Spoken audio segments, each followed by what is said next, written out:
Hello, and welcome back to the Wii U 5. A while back, I commented that I have a thing for Princess Ruto on a Hyrule Warriors trailer. I mean, is that so wrong?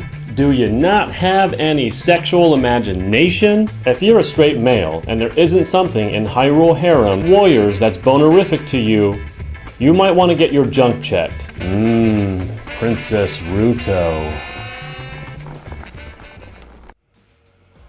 Hyrule Warriors is a third-party exclusive collaboration between Nintendo and Koei Tecmo, acting as a spin-off of the Zelda series using the Dynasty Warriors blueprint. There have been a few other spin-offs in the past, but is this the spin-off that Zelda fans have always wanted?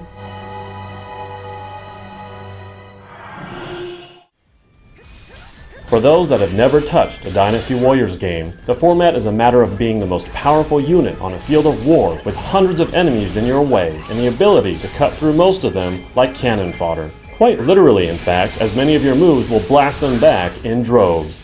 You then do this with extreme prejudice over and over and over again. The monotony of cutting through hordes of meat is fortunately met with a handful of captains and also bosses that require a little bit more combat strategy. Unfortunately, they're by no means difficult. This is more the fault of the Dynasty Warriors formula than anything else, but can nonetheless turn many people away.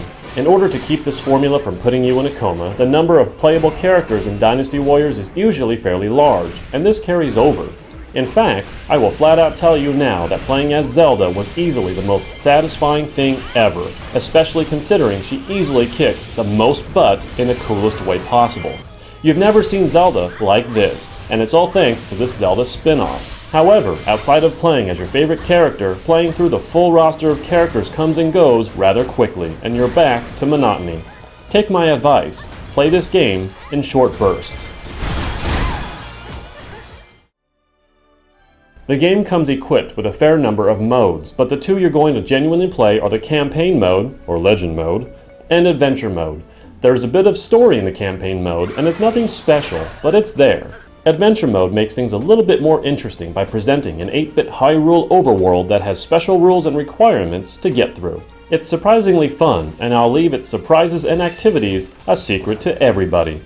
Once you're done with the campaign and adventure mode, however, the game pretty much dries up into just collecting stuff for extras. You can also craft badges and upgrade equipment, but it's surprisingly non-critical. There's also a DLC Season Pass that includes 4 costume packs, but I didn't purchase that since I'm perfectly happy with the way Zelda and Princess Ruto currently look. If you think Hyrule Warriors graphics suck, you're wrong.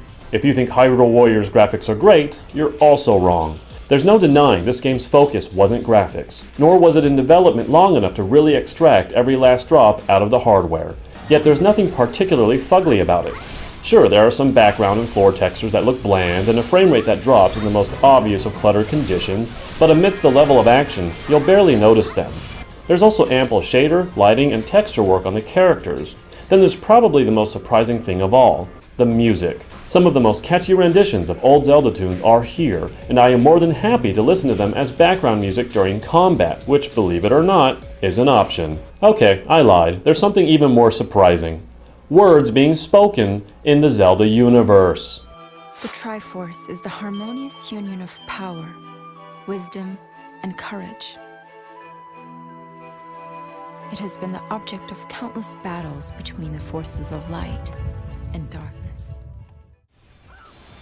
Hyrule Warriors is dripping with fan service. It is the ultimate nod to Zelda fans to wait a little bit longer until we get the next main entry in the Zelda series. While being nauseatingly repetitive and a little short on content outside of its main draws, Hyrule Warriors stands as a must-have spin-off for Zelda fans. I give Hyrule Warriors an 8 out of 10.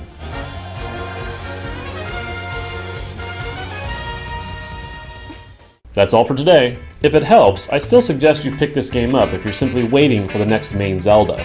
It may not last all the way until Zelda's release, but if you take my aforementioned advice about playing in short bursts, this game will easily last you until the new year. Like my Facebook page, follow me on Twitter, and of course subscribe for more Wii U content delivered directly to your retinas. See you next time on the Wii U 5. That was way too much water.